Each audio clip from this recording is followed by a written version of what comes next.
extraordinary political change in Burkina Faso, the extraordinary political change in Niger, the extraordinary political change in Mali, in Gabon, and the Malabo Protocol says that unconstitutional changes of government are not desirable. Whose constitution? Made under what tradition? People are tired. They are tired because we know that the ballot does not deliver. The ballot does not create democracy. It creates kakistocracies. Governments by our very worst. That is why out of 54 African countries, 40 of them, every election cycle, they print ballots outside of the continent of Africa. We don't trust each other. In the Democratic Republic of Congo now, there are 910 political parties. We have bastardized this thing that we inherited from Europe and America. We must rethink. Our countryman, the late Ali Mazrui, once said, in trying to answer this question of governance, he wrote a paper in the year 2001. If African politics is ethnic prone, can we have constitutions that are ethnic proof? And I dare say that we have failed. We have failed in many countries. The constitutions are not worth the paper that they are written on. We honor them in breach. The question is, what then must we do? And this is why I think that the young people present in this assembly are part of the solution. Part of the solution because the youth have a critical role to play, but you must never ignore the old. Because the old have some experience. They have some wisdom, if they were wise in the beginning. Age on, and I want to be clear, age in and of itself does not make one intelligent. If you are a fool as a young person and you grow old, you are just an old fool. So I'm suggesting to us that we must respect age. The Oromo Gada system. Have you heard about the Oromo Gada system? When you acquire a certain age, you go to a certain level. In other words, the society takes advantage of the entire population. They take advantage of the youthful zest of the young ones. They take advantage of the measured experience of the old ones. And lo and behold, the society is complete. It can be done, and it must be done. You know now, when I talk to professors at the universities across Africa, and they tell me that they are professors of political science, I ask them, what are you teaching in political science? Are you still teaching John Stuart Mill? Are you still teaching Sophocles and Aristophanes and Socrates and Plato? Are you still teaching Julius Caesar and Aurelius? Or you are teaching contemporary African politics? Are you teaching the Osagie Kwame Nkrumah? Are you teaching the philosophy, whether you like him or not, of Nnamdi Azikiwe? Are you teaching the ideas of Mashuda Abiola? Are you teaching Julius Kambarage Nyerere and Ujamaa? Are you teaching Kaunda and humanism? Are you teaching Andy Mbahaman Yatoivo in Namibia? Are you teaching Robert Subukwe? Are you teaching Winnie Madikizela Mandela? Are you teaching? Who are you teaching? Because we must begin to teach the ideas of our people and interrogate them, because nobody is perfect. All of us have sinned and fallen short of the expectation of the continent of Africa, but the time is now. And I hope and pray that what we see in the Sahel will be the beginning of something. You know, when the Americans became independent, there were only 13 original states. It can start with 4. And then the others will join. And then they will join. And in 100 years, we'll have a united Africa. The speaker before me talked about the many protocols that African Union makes. Oh, we met in Maputo and said how our women are going to be mainstreamed. Have we mainstreamed? We sat in Malabo and said that we are going to ensure good governance. Have we made it? We sat in Yamoussoukro in 1988 and said we were going to free the airspace. We sat in Kampala in the year 2012 and said we are going to eliminate internally displaced persons. We sat in Kigali in the year 2018 and said that we are going to have a single African passport. We sat in Addis Ababa in the year 2013 and said we have Agenda 2063. We sat and said that we are going to have Africa Continental Free Trade Area. We sat here in Abuja in the year 2001 and said that we are going to have 15% of our budget in the medical field. Have we done all those? Africa is a forest of protocols and a sea of conventions which nobody ever swims in, and the forests, the trees are never cut. I'm suggesting to us that the time is now. The time is now for us to ensure that we change. Because I must not belabor the issue. I must not belabor the issue because we need action. The beauty of the moment is that something is happening. Something is beginning to happen. People are moving. And people are saying that it must be done. I have people in this assembly with whom we have moved across the continent. Lina Sokorie is now establishing a university here in Abuja to talk about governance in Africa. The president of Nigeria, Chief Olusegun Obasanjo, has just set up a school of governance in Abeokuta. Things are happening.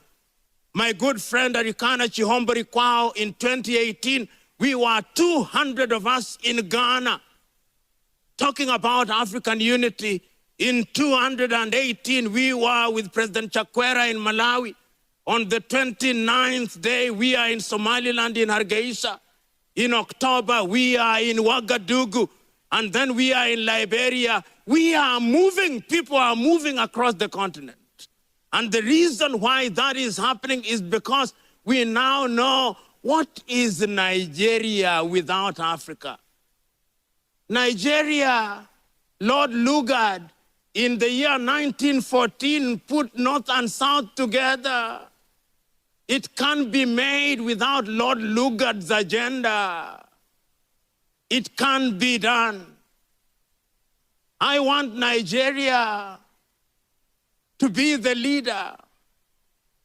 1 out of every 5 black people in the world are Nigerians. If you go to any place and you don't find a Nigeria, run away, because that place is not worth habiting. You find them in all fields. Nigeria, provide the leadership. Nigeria, give us a governance system. Whether it's a federation or a confederation, give us a governance system. Nigeria, don't define yourselves as Igbo or Yoruba or Kanuri or Hausa or Fulani. Don't. When you give us, when Nigeria does that, Benin will follow, Togo will follow, Chad will follow, Burkina Faso will follow, all countries will follow, and once we have captured the West, the Spirit will move to the center. The Spirit will move to the east. The Spirit will move to the south. The Spirit will move to the north, and those in the north who question the Africanness, the ghost of questioning will be exercised, which reconvenes next year in Nairobi. No. It must be the beginning of something. I know the colonizer did something to us, took away our language. He colonized our minds. I agree with Ngugi wa Thiong'o. We must decolonize our minds. He drew boundaries. We must dissolve those boundaries. He created offices and election circles. In many African countries, our preoccupation is political office and elections. You don't hear the Arabs talk about that. The Chinese don't talk about that. We must stop thinking in 5 4-year election terms. Let us think 100 years from hence. That is the only way in which we'll create jobs for the continent of Africa. You know, the gods talk in very strange ways. When we were here a little earlier in the presence of the Deputy Speaker, the lights disappeared. It was a statement to authority here and in Africa that we have problems to solve. The energy problem that the Honorable Raila Amolo Odinga talked about. We have disease to deal with. We have unemployment to deal with. We have technology to deal with. We are not going to deal with them in silos of little countries. We cannot have over 33 currencies in Africa. We cannot have 54 passports. It cannot be that it takes 24 hours to travel from Lagos in Nigeria to Windhoek in Namibia. It cannot be, and it must not be. So today, I am concluding by saying, African unity must be there. But it is not the unity of the graveyard where people agree in silence. It is the unity where ideas are cross-fertilized and cross-pollinated by ideas, and bad ideas give way to good ideas. It will be united when people begin not to have too much faith in the offices that they hold, but they have faith in serving the people.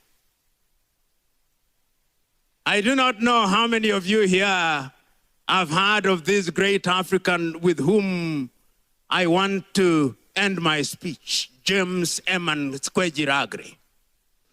James Eman Kwejiragre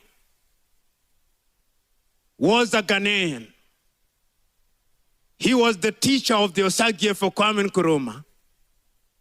But before I come to him, permit me to mention yet another African who is important. This African is a South African called Pixley Kaisa Kaseme, often referred to as the founder of the African National Congress. In April the year 1906, in the University of Columbia in the United States of America, he delivered an iconic speech called The Regeneration of Africa. Africa must regenerate. He was only 27 years of age, the age of those who are here. You are the ones who are going to change Africa. Don't shy away. Seize the opportunity. In the dinner table of change, there are no invitation letters written, répondez s'il vous plaît. You break the door and find yourselves in the room and take charge. This is the time. James Eman Kwejiragre said that when the white man came, he did this. And he said, comparing it to a poultry farmer, he said that in his village, there was a poultry farmer. That poultry farmer, as all poultry farmers do, kept chicken. One day, the young one of an eagle also strayed. And the eagle and the chicken were fed by the farmer for several years. But another day, a naturalist came and saw the eagle and said, "But this is not chicken." And the chicken farmer said, "Yes, it used to be an eagle, but we have fed it on chicken feed for so long, it lost its chickenhood, it lost its eaglehood, is now chicken." But the naturalist said, "No, once you are an eagle, no matter how long you've been fed on chicken feed, you'll always be an eagle." He came one day and held the eagle on the palm of his hand and urged it to leave. It refused to leave. And the chicken farmer said, "I told you, it was once an eagle. We have fed it on chicken feed for too long, but it is now chicken. We have been fed on the chicken feed of IMF, chicken feed of the World Bank, chicken feed of USAID, chicken feed of GIZ, chicken feed of USAID, chicken feed of CEDA Sweden, chicken feed of CEDA Canada." But the following day he came when the sun was rising, and he placed on his palm, and the eagle flew away. And he said, "I told you, no matter how long you feed an eagle on chicken feed, when the time comes, it will assume its eaglehood and it will fly. You are the eagles, and I'm urging you to fly." Governance is not uniquely African. And therefore, let us not judge ourselves too harshly. In Asia, who among you here will forget the war between India and Pakistan? Who among you here will forget the recent conflicts in Sri Lanka and in Bangladesh, in Thailand, the coup d'etats in Indonesia? Who among you here will forget the wars in Latin America, coup d'etats in Brazil, in Argentina, in Chile, in El Salvador, in Nicaragua, in Colombia? Misgovernance is not uniquely African. And when we talk about Africa, it's because she is the mother continent. Our continent has been humiliated through slavery. History teaches us that 12,000 ships left the shores of Africa to take our kith and kin to the Caribbean, and that 1.8 million of them died. We never talk about those who died upon landing there. We have been humiliated and dehumanized through slavery. We were enslaved by the Europeans. It was not enough. When the project of enslavement lost its luster, they introduced yet another diabolical scheme, colonization. And through that colonization, they sat down in Berlin in 1884 and 1885 and divided us into spheres of influence. The French had their own, the Germans had their own, the British had their own, the Portuguese had their own, the United Kingdom or the English had their own, the Italians had their own, the Belgians had their own, and they sowed the seed of discord and mistrust in us. They came here and told the Hausa and the Fulani, the Yoruba are no good, and vice versa. They told the Igbo the same thing. They told the Kanuri the same thing. They told the Kalabari the same thing. Divide and rule was the philosophy that governed them. And we fought back because the black man has always fought back. As I stand here, I can, courtesy of history, see the fight back from the Caribbean. Sylvester Williams in Trinidad and Tobago, holding the Pan-African meetings. We fought back. I can still see Marcus Garvey telling us to come back to the mother continent. We fought back. We fought back in the Caribbean. We fought back in the United States of America. Great names emerge.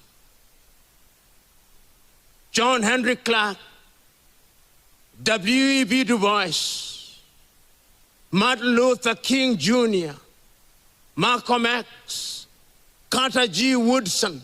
We fought back. Then we met in 1945 in Manchester at the Pan-African Conference meeting, and on that occasion, the continent of Africa was represented. Kwame Nkrumah was there, Kamuzu Banda was there, Kenya's Jomo Kenyatta was there, Nigeria's Obafemi Awolowo was there. They were there. And we came back and fought the colonial project. And the colonial project was defeated. We can still hear the words of the Osagie for Kwame Nkrumah in March of 1957, telling all who are listening that the independence of Ghana meant nothing unless the rest of Africa. So that when in 1958 the French President Charles de Gaulle asked those who are colonized to vote yes or no, yes to remain independent but under French control, Ahmed Sékou Touré said, we prefer to live in dignity and poverty rather than to live in comfort and in slavery. And Guinea regained our independence in 1958. I can still remember the man for whom I am named, Patrice Emery Lumumba, writing from Thisville prison to his wife Josephine Opango and saying, I know I will die, but Africa shall be governed by Africa and her story will be told by Africa. And I can still hear that. I can still hear Julius Kambarage Nyerere in 1962 telling Jomo Kenyatta, Apollo Milton Obote, and Edward Mutesa, I'm prepared to delay the independence of Tanganyika that we may regain independence as one country, but they listen not. I can still hear David Dako of Central African Republic, then known as Ubangishari, saying that unity is important because it is the only thing that is going to immunize us against the vagaries of the neo-colonial project. I can still hear Algeria's Ahmed Ben Bella and many others, Gamal Abdel Nasser. And I can see the 32 leaders assembled in Addis Ababa, Ethiopia, between the 23rd to the 25th days of May 1963, each one of them inspired. Can still remember the speech of Haile Selassie, that of Nyerere, that of David Dako, But the most iconic of them, that of the Osagyefo, Kwame Nkrumah, delivered on Saturday, the 25th day of May 1963, telling his audience, we must unite now. Let us live here with one government, with one army, with one currency, with one capital. And I propose, he said on that day, that the capital of Africa should be Leopoldville, now Kinshasa. But others can choose another. I can hear him. But we listened to him not. And we ended up with the Organization of African Unity, a week jamboree where African leaders attend and deliver speeches which are only mouth deep and heart absent. So that today, as we are gathered here, look at our continent. As we talk about new governance, what is it that we must do? Because we are here not to lament, we are here to prescribe solutions. John Henry Clark said that when African countries regained their independence, each one of them adopted a system of governance that was inherited from the colonizer. And I tell you, none of them will succeed on the basis of those systems. And if you doubted John Henry Clark, look at our mother continent. Look at her. Since we gained the thing that we call independence, look at what they did to Sylvanus Olympia in 1963. Togo has never been the same again. Look at what they did to Lumumba in 1961. The Democratic Republic of Congo has never been the same again. Look at what they did to Ahmed Ben Bella in Algeria. It has never been the same again. Look at what they did to Ahmed Sékou Touré in Guinea. Guinea has never been the same again. Look at what they did to Amilcar Cabral in Guinea-Bissau and Cabo Verde. It has never been the same again. Look at what they did in Sudan. It is at war. Look at what they did to John Garang di Mabior in South Sudan. Never the same again. Look at Somalia. Never the same again. Look at northern Mozambique. Not the same again. Look at the Sahel.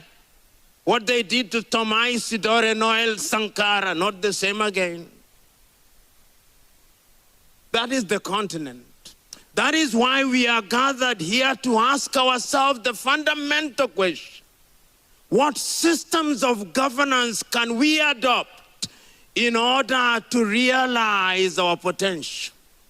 In 1965, the Osagyefo Kwame Nkrumah wrote a book in which it is actually claimed, and for which he was removed from power. The book was Neocolonialism, the last stage of imperialism. And he says in the book, it is the most dangerous because the colonialist is at his most desperate. He is desperate now. He is desperate and wants to destroy us. But what are we doing, we in the mother continent? You know, the white man was diabolically clever. Chinua Achebe writes in his book, Things Fall Apart in 1958, he came, told us that our gods were bad. He told us that our governance systems were bad. He told us that our names were bad. He told us that our customs are bad, that our languages were bad, and our governance systems were bad. And we believed him. And because we believed him, we find ourselves in the space where we are. We inherited things that we cannot understand. So constantly on a daily basis, we are in a space where we climb trees to look for fish. We will never find fish in the trees. We must rethink how we are doing things. I never use the word democracy unless when I want to explain it away. Because what is democracy? Who defined it? The Greeks. It was good for them. The Americans redefined it. Abraham Lincoln saying it is a government of the people, for the people, and by the people. He defined it for themselves. When the Americans in Declaration of Independence are saying, we hold these truths to be self-evident, that all men are born equal and that they are endowed by their Creator with certain alienable rights, that among those are life, liberty, and the pursuit of happiness. Slavery is alive and well. The civil rights movement is in 1960 when I'm alive. Which men were they talking about? Which democracy were they talking about? I talk about good governance. Because something must have been good amongst the Yoruba. That is why the Oni of Ife still makes sense. Something must have been good about the Emir of Kano. That is why it still makes sense. Something must have been good about the leader of Ijebuland. That is why it still makes sense. Isn't there something that we can get from there and create our own? This Coca-Cola-ized democracy from Europe and America, why must we continue to have it? This is the question. Your own kinsman, Adekeye Adebajo, writes a book which I commend to you, in which he says, The Curse of Berlin, Africa after the Cold War. We are still wedded to boundaries. My kinsman and friend and the former Prime Minister of Kenya said he needs a visa, a single entry visa to come to Nigeria. Why? Why? Why? Because of Berlin? I come here, my miserable Kenya shilling must compete against the Naira, and you don't even accept it. You want the almighty dollar. Why? Why? It is governance, and we can do something about it. A lot has been written about it. My good friend, who is a professor of political science and himself a traditional ruler in Ghana, Nana Kobina Nketia V, has written a book about culture and governance in Africa. These are the questions that we ought to be asking ourselves. What is it that the Baganda do? What is it that the Zulu do? What is it that the Bunyoro Kitara do? What is it that the Akan do? What is it that the Mosi do? What is it that the Malinke do? What is it that the Zulu do? What is it that the Swati do? What is it that the Herero do? What is it that the Ovambo do? What is it that the Ovimbunu do? What is it that the Shona do? What is it that the Ndebele do? What is it that the Luo do? What is it that the Koyo do that cannot be fused into something, and we distill something that is uniquely African, rich in diversity? What is it that the Japanese are doing? What is it that the Koreans are doing? What is it that the Thais are doing? What is it that the Vietnamese are doing? What is it that the Arabs are doing that we cannot do? Are we children of a lesser God? Us. Through education.